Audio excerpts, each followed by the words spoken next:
तर सेन्सेस आपल्या बॉडीमध्येच सेन्सेस आहेत. आपण बाह्य जगात सेन्सेस निर्माण करतो किंवा कार आपल्या सेन्सनी आहेत, बाईक्स आहेत, हे सगळं.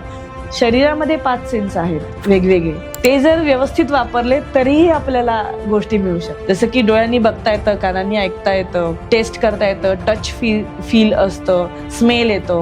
हे सगळे सेन्सेस येत आहे आणि हे जर योग्य पद्धतीने वापरले तरी सक्सेस आहे सगळ्या गोष्टींमध्ये. म्हणजे फील करणं. ह्या 5 सेन्सेस मधनं आपण काय करतो? फील करतो कोणत्याही गोष्टीला. मग ते मटेरियल असू दे किंवा आपल्या आनंद मिळवण्याकरता जे आपण करतो ते. आनंद, सुख हे पण एक नव्याने समजलेली गोष्ट आहे मला सुद्धा.